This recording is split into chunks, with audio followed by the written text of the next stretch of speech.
Hey everyone, welcome back to class. It's Deanna. Today I'm finally kitting up Eden Floral from Diamond Art Club, but I need to be totally real with you. I have been dealing with some serious diamond painting burnout lately, and my stash has been feeling a little overwhelming. So in this video, I'm sharing how I'm managing that pressure to keep up with everyone else so we can get back into what this hobby is actually about, pure, relaxing, stress relief. So grab your pens, grab your whip, let's get organized, and let's chat. In today's video, I'm going to kit up Diamond Art Club's Eden Floral canvas. This is a square drill canvas. It is 20 by 20 inches, and this square drill canvas has 61 colors and is full of confetti. So I'm going to do a kit and chat, so why don't you grab your whip, have a seat, and work alongside me. So I have my coffee. I don't know how many of you know, but I am an educator. And coffee and teaching go hand in hand. So I have my coffee that is not for aesthetics. I am actually going to drink that coffee. And I'm going to kit up this beautiful canvas. So this canvas is 20 inches by 20 inches, which is kind of on the smaller side for canvases that I work on. And that was intentional. The reason why this canvas is on the smaller side is because, to be completely transparent, I have been a little burnt out on diamond art, and so I wanted to work on a smaller canvas so that way it wouldn't feel like such a big job. I just finished the Wakanda Forever canvas, which was a larger canvas. That canvas had a lot of color blocking, so it didn't take as long, but I am at a point where I'm being completely transparent with y'all that I am like, whew, this is a lot. And so when you're working on diamond art and it starts to feel like a chore, you start to feel burnt out, you should take a break. So my break is doing a smaller canvas. What about you guys? What do you do? Have you had diamond art burnout yet? Or is it just me? I think part of my burnout also comes because of the groups that I'm in on Facebook. Some of the groups that I'm in on Facebook, I feel like it feeds into the stash mentality. And so you buy all these canvases and you have a stash, but you don't think about, or me at least, I didn't think about how long it was going to take me to finish the diamond art in my stash. So a little bit of the burnout comes because I'm a little overwhelmed with how many kits I have in my stash. And I just don't know if I'm going to be able to finish them all, honestly. The thought of having to complete all the canvases in my stash, all the kits in my stash, which are mostly Diamond Art Club kits, it just makes me anxious. I get overwhelmed. So I am currently on I'm going to call it a low buy, not a no buy. And I should probably use this tray, huh? That's why I have this, because this happens. I am on a low buy, not a no buy, because I feel like a no buy can be impossible and I don't want to set myself up for failure. So I am on a low buy. So I just buy canvases that absolutely speak to me, or canvases that I have a plan of what I want to do with it once I purchase it. Like, am I going to gift it? Am I going to hang it? Where am I going to hang it in my home? Things like that. So if I don't have intention of what I'm going to do with the canvas once I buy it, then I'm not going to buy it. So I try to have a plan. So that has really helped with feeling overwhelmed.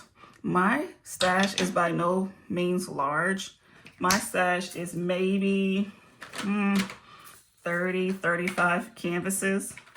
So that isn't large compared to some people who have triple digit stashes. But for me, that feels overwhelming because I've invested money into something. I've paid for it, good money for something, hard money that I've worked hard for.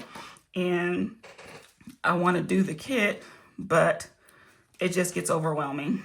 I feel like sometimes in Facebook groups or just in the diamond art community in general, it's a lot of like keeping up with the Joneses and a lot of FOMO, fear of missing out. And so I have to admit that some of the canvases that I bought were FOMO canvases, and they weren't actually canvases that I would actually buy otherwise. I just bought it because of all of the hype around the canvas. And so that's also why I'm a little overwhelmed, because now I have to complete a canvas that I may not necessarily be my taste. So that's also a reason why I feel like I've had a little bit of burnout when it comes to diamond art. So I chose a smaller canvas, keep it simple. I like the colors, it's very light, very pastel-y. I like that it has a good amount of color blocking and confetti, so that way, you know, it keeps it interesting. I don't get bored with it. But what are your guys' thoughts? Have you ever had diamond art burnout where you just have not felt like working on diamond art? To be honest, I mean, there's been times where I have not felt it. It has just not been in my spirit. It has not felt like my journey to do diamond art. But, you know, it comes and goes. Initially this year in January, I set a goal for myself. I told myself that I was going to do 1 kit a month or 12 kits a year. And I've only done 1 kit this year so far. And we're heading into May. So I'm feeling a little bit defeated, but I just have to remember to run my own journey, to stay in my own lane. I think when I start comparing myself to other diamond painters who are on, you know, in the double digits of how many kits they completed, and we're only in April, then, you know, you get a little bit self-conscious about not going fast enough. Why is your process slower? Things like that. So maybe I also need to do like a diamond art Facebook detox. Just take 30 days and not worry about diamond art or the Facebook pages, because I feel like that is the source of a lot of the anxiety and overwhelming feeling that comes with me, especially when it comes to working on a canvas. So I put this in a container that's too small. Now I have to switch it. So I'm gonna put that there. Okay, so that container is too small. But what I love about the Elizabeth Ward style containers is that they are different sizes. So I can just move it to a bigger container, and voila, it is ready to go. Now I just have to take this sticker off. Goodness. Okay. I like these needle points tweezers because they make it a little bit easier to pull it off without causing too much damage to the sticker. Okay, got it off. Close this and put it on here. All right, now we have this in the right size container. I gotta pay better attention. This is probably why I don't do many whipping chats, because I get distracted easily. Y'all get distracted easily? I get distracted easily. I knew that wasn't gonna fit, but I still put it in there. Okay, so this is 2 bags of 211. Oof, and this one has static. So I'm gonna use one of the bigger containers for this. It's 211, put this on right here. But yeah, like I was saying, it's just, I want my hobby to stay a hobby, to stay fun. I want to continue to be passionate about it, but sometimes the FOMO really does get to me, and I feel overwhelmed, and I get burned out. I don't want to do it. So I'm hoping that working on this smaller kit will help. Okay. Of course, drills are jumping everywhere. Let me put a dryer sheet in this one. This one also has static.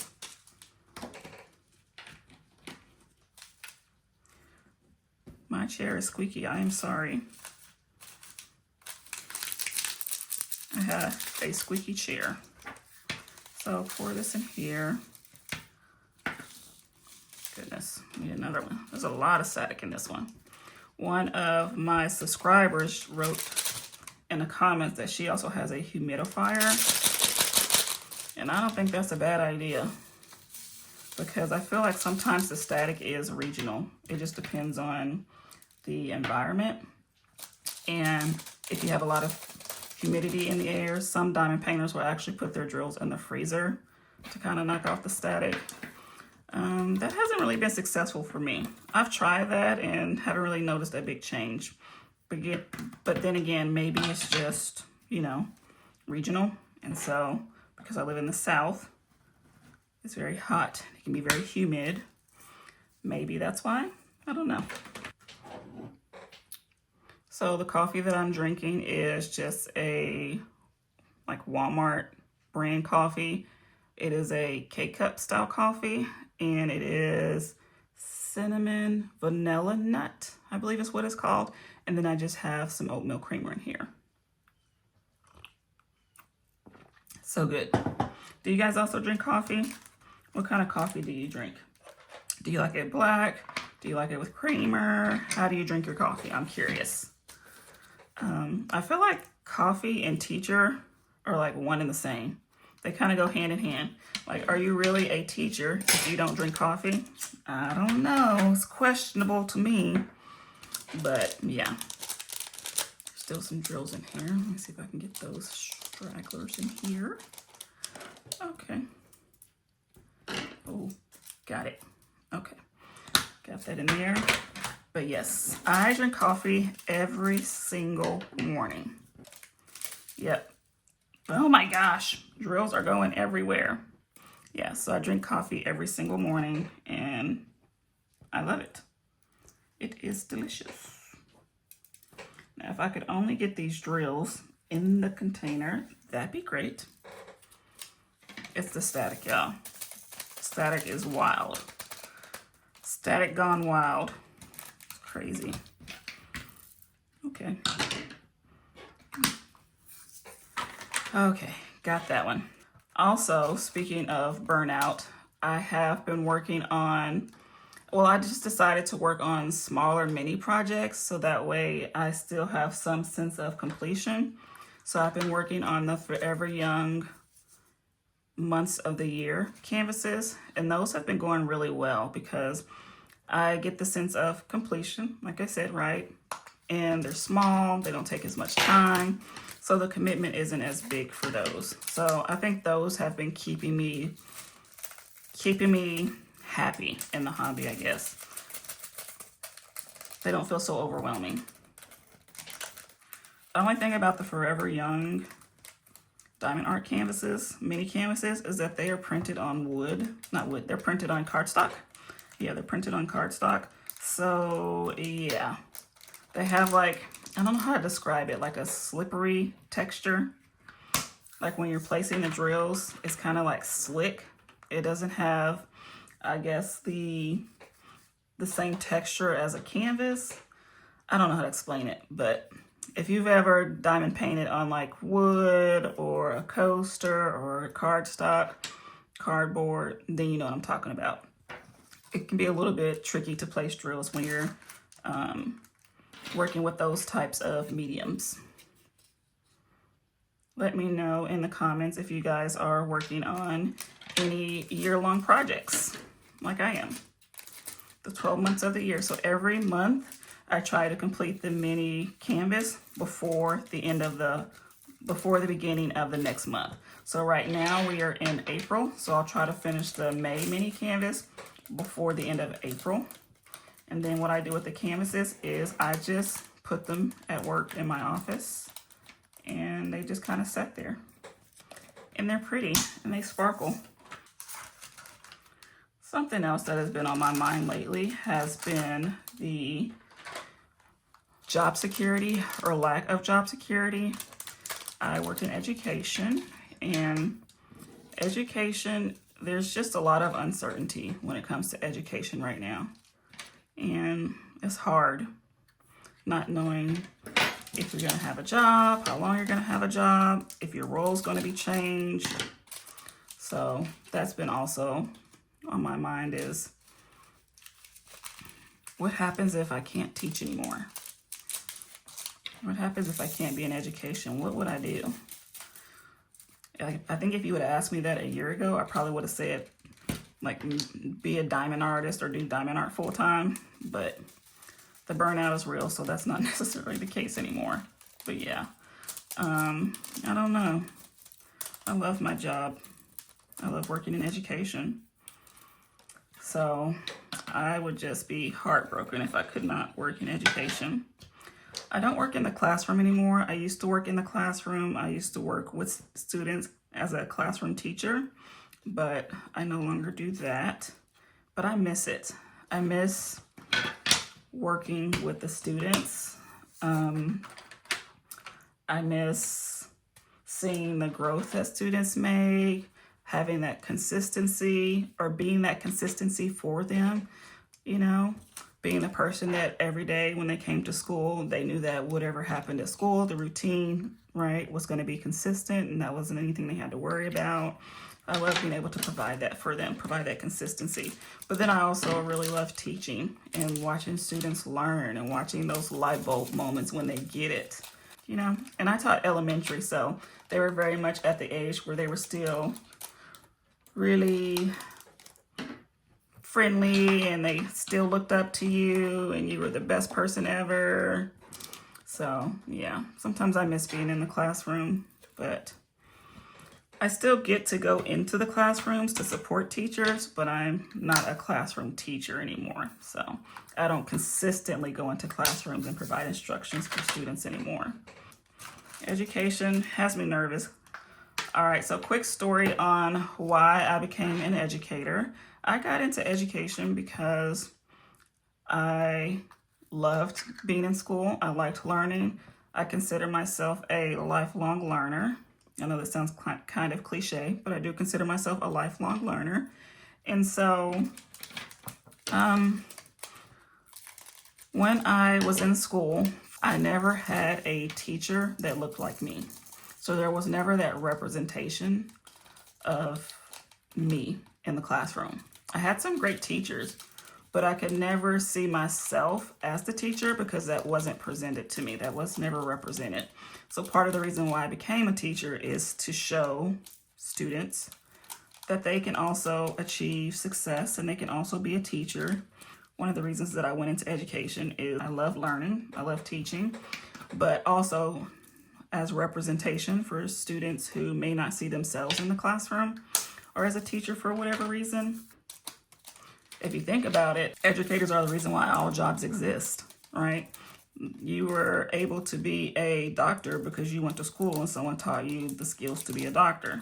You were able to be a whatever, anything, right? Because an educator, someone had to teach you those skills. So I feel like educators are a very valuable role and we need more of them. So that is why I teach. I teach because I love it. I like working with kids. I have a passion for it. But then I also want that representation. I want students who look like me to see me as an educator and be able to tell themselves that they can also do it. Because, like I mentioned, I did not have any educators that look like me in any of my schooling.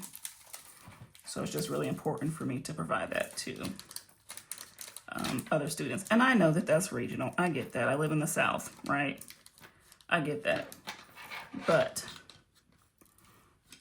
it's just important, you know, when you think about jobs that you want to do, even when you're a kid, I think we do consider how many people look like me are doing that job. Most of us do. So if I can be that person, that representation for a student, then why not? So I'm really trying to be in my soft girl era. So I go to therapy and I was talking to my therapist and he had no clue what soft girl era meant when I was telling him I wanted to be in my soft girl era. He was like, what are you talking about? So I had to explain to him the soft girl era is, you know, where you're living your best life.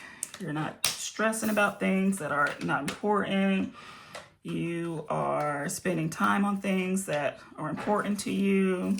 You're adding value to things that are important to you. So I kind of explained it to him like that. Like, I don't want to stress, essentially, right? Making sure I put this is the right drill color. Because if I put these in the wrong container, y'all, I might just cry. You might just hear me cry because what? I can't. So let me kind of pay attention while I talk. So yeah, I was telling him that my soft girl era is just me living a soft life, doing what makes me happy, focusing on what I feel like brings value to my life. And so, yeah, trying to live in my soft girl era. Just taking life as it comes, right? Whoops. Just taking life as it comes. Having that part, I feel like also part of having that soft girl life or soft girl era is not letting yourself get overwhelmed. Yeah, I think that's really important. So, yeah. We'll see how long I can keep it up. I don't know. Let me know in the comments if you are an educator. That would be pretty cool. Educators unite. If you're not an educator, that's fine too. And I still want to know because I'm nosy. So if you're not an educator and you want to share that, that's cool. If you're an educator with a YouTube channel, make sure you share that as well. Maybe we can do like a follow chain where everybody follows each other. So if you're an educator or if you're just a subscriber who has a YouTube channel with content, let us know so we can follow each other. So I can follow you back or we can follow each other. I think the best way to grow our YouTube channels is to build that community and to follow each other. Okay, 775. 775 is given medium container. What do you think? Is this given 775? We're gonna try it out. So you know what? Maybe what I'll do is I'll pour them in here first, then I'll put the sticker on. But usually when I do that, I forget to put the sticker on and then chaos ensues. So there's that. But yeah.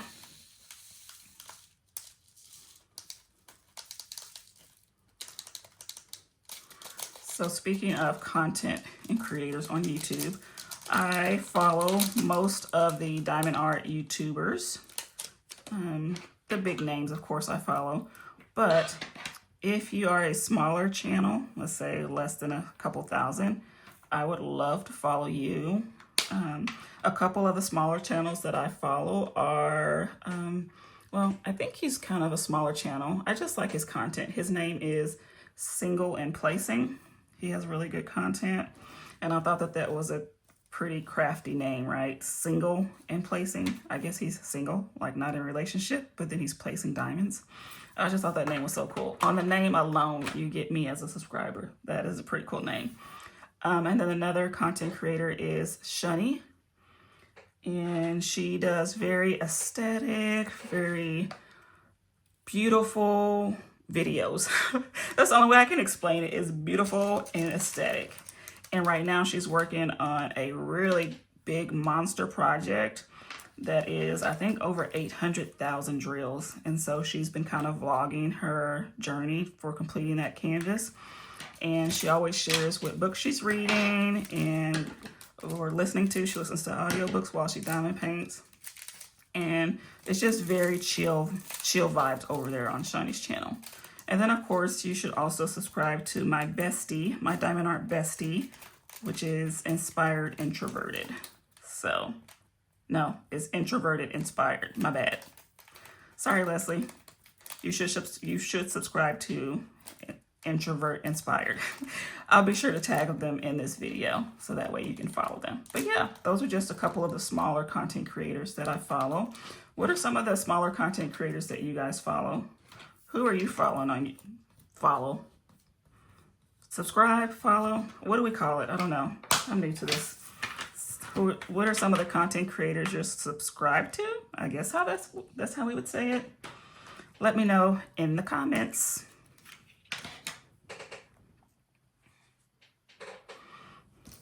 So on Shawnee's channel, she was sharing, I hope I'm saying her name right. Shawnee, if I'm not saying your name right, I am so sorry. As a teacher, I always make sure I want to pronounce people's names right. So let me know if I'm not pronouncing it right. I really want to make sure I'm pronouncing it correctly. But she was listening to an audiobook called Judge Stone. And it is a book that is narrated by Viola Davis. And I think Viola Davis might even like co-wrote it or also authored it in some aspects. But it's a decent book. I really like the book. I really love like psychological crime thriller, domestic thriller books. And Judge Stone is very much a domestic thriller book. So it was really nice. It honestly had a very slow start, so I struggled a little bit with that. But once you get into it, a few chapters is actually not that bad.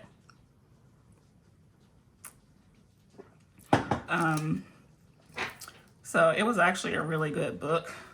I think what threw me off in the beginning was Viola Davis as the narrator. I don't know why, but she will always be Annalise from How to Get Away with Murder. And so when she was talking or when she was, I guess, telling the story, narrating the story, I could only see her as Annalise. I couldn't see her as outside of that character. So it was just really weird. I don't know. Is anyone else reading that book? I tend to listen to audiobooks because I can multitask with them. I can read, right? And diamond paint at the same time. So I like to listen to audiobooks, and I listen to quite a few audiobooks. Does anyone have good reads? Let me know if you have good reads so we can follow each other. I'm curious. What are you guys reading if you read books, or what are you listening to? You know what? Here is the age-old question. Here's the question for the book talk girlies. Is listening to an audiobook reading? Dum, dum, dum. Do you think listening to an audiobook is reading? I do.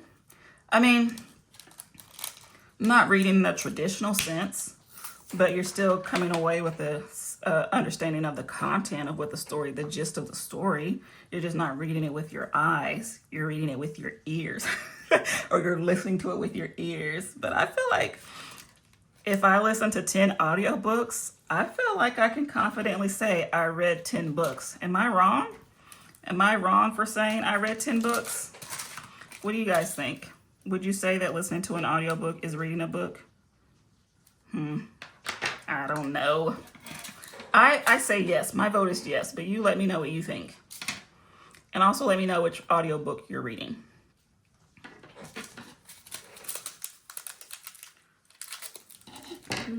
So it is raining here. I don't know if you guys can hear it, but it is raining. It's raining real bad here, but that's okay.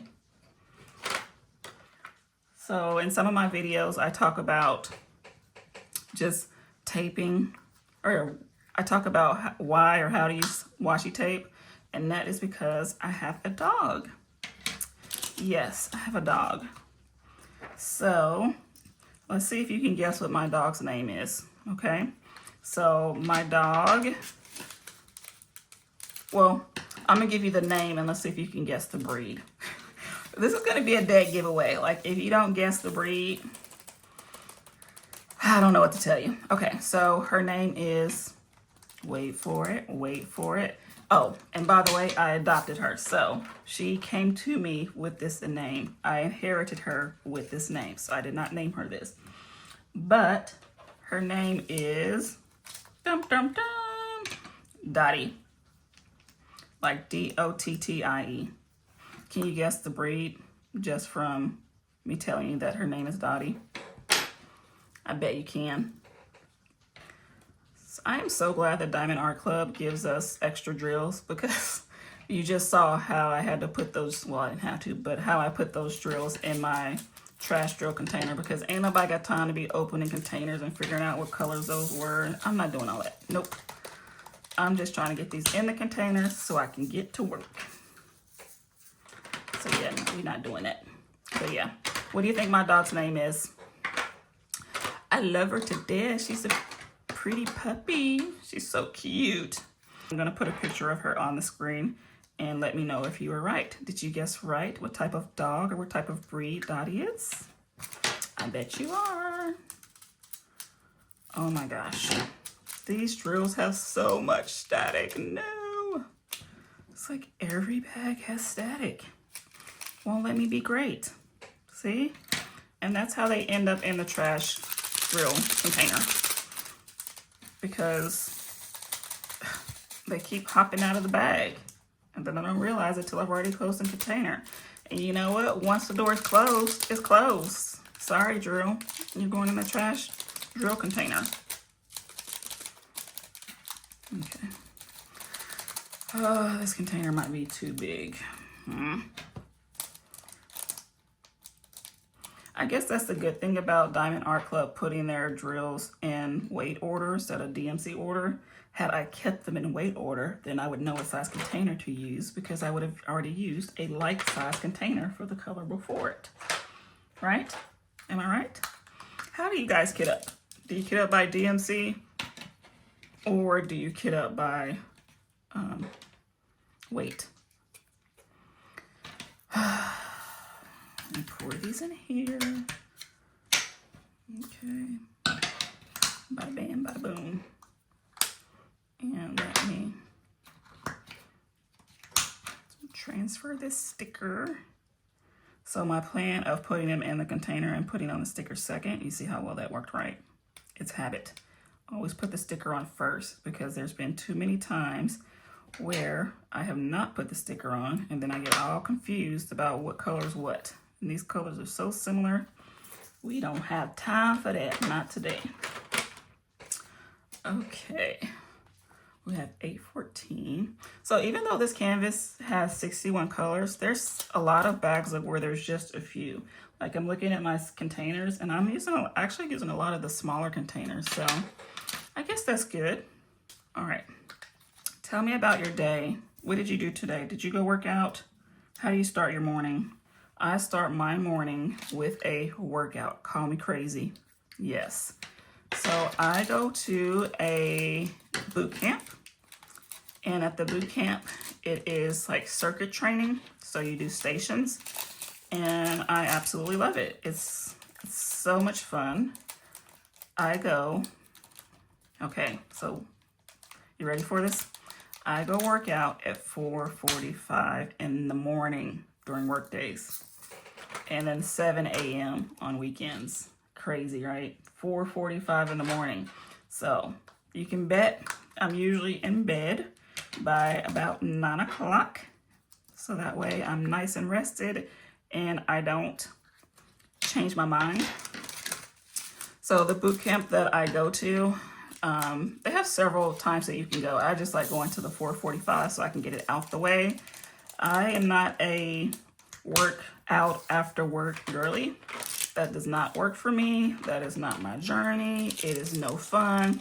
What happens when I go to work out after work is between the time I've gotten to work and the time I leave work, I've had time to change my mind. So I've changed my mind, and yeah, no, we're not doing that. We're not doing that.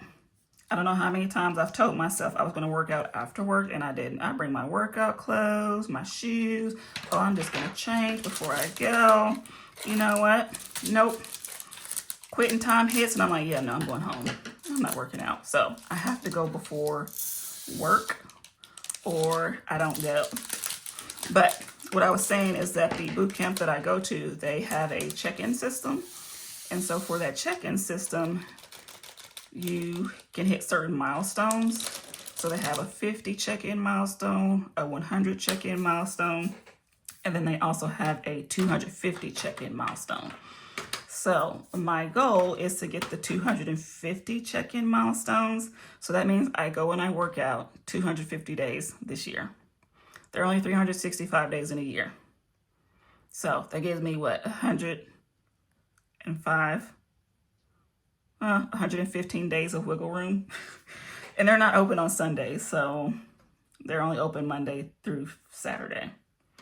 So, but my goal is to get to 250 check-ins.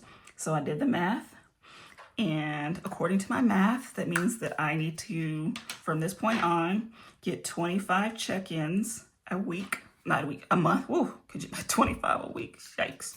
25 check-ins a month, and then by the time December hits, I'll be at 250 check-ins. Yep. So far I am on track to get there. So that means by the end of this month, I would have to get 75 check-ins, and I am like 6 check-ins away. And that has been keeping me motivated to work out in the morning. Like this morning, it's raining, it's cold, I wasn't feeling it. I didn't want to go, but I went anyway because I was thinking, you don't want to not meet your goal of your 25 check-ins a month.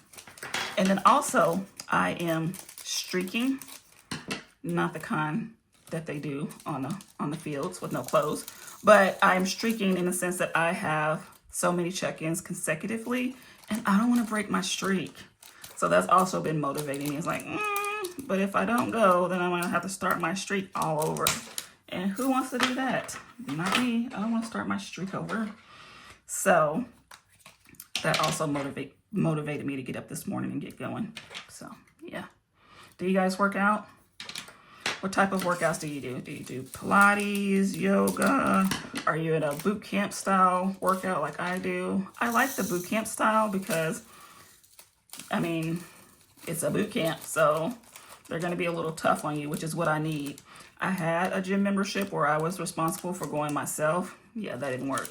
I think I might have went just, I don't know, 3 or 4 times in a year. So I need someone that's going to hold me accountable, and I need someone that's going to push me to lift heavier and all the things. And I just wasn't getting that at a traditional gym. So that's why I joined a boot camp, and it's been great. You know how like when you're working out, you don't really notice the changes, right? But when someone else sees you, they say, ooh, you're looking stronger. That happened to me recently, and that was a nice feeling. And that's also what's motivated me to continue working out. It's because, you know,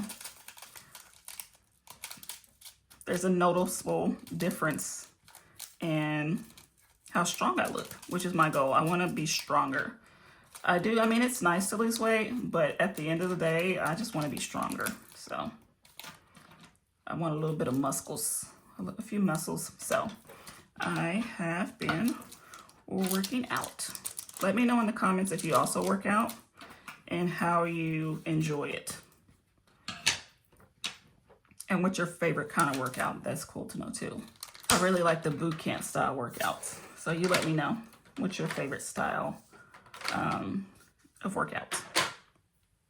I'd also like to know if you have any fitness goals. Let me know if you have any fitness goals in the comments as well. Are you trying to get down a certain amount of pounds? Do you want to gain a certain amount of muscle? Do you want to be able to run further for longer?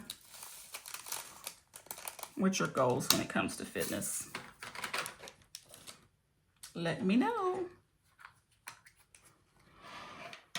All right, I feel like I have talked your ear off long enough. So what I'm gonna do is I'm going to continue to kit up, and I will make like an ASMR video. So I'll continue to kit up, but I'll just cut it so that way you are, okay, side note. When I say certain words, songs pop into my head. Is that just me, or do songs pop into your head when you say words? Like when I said, I will just cut it. You guys know that song? Cut it, cut it, cut it, cut it. You need to cut it. Them prices way too high. You need to cut it. Do y'all know that song? Sorry. Okay.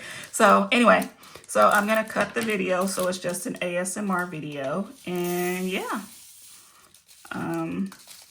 you'll get to get that satisfaction of hearing me kit up without all of my yapping in the background. If you made it this far in the video, appreciate you. How do they do it? What is it, like this? How do they do the heart? Like this? Wait. So like this? How do they do it? Can you tell I'm a millennial? Because I'm like, this is how I do it. Love. I love you. Thank you for being here and staying the whole video. Also, let me know if you like this type of video, aka me rambling about random things while I kit up or while I work on a whip. And we can make more of those. Or if you prefer the shorter videos, which are more of the how-tos and that type of thing, or hacks or tricks or things like that. Let me know in the comments. All right, let's finish kitting up.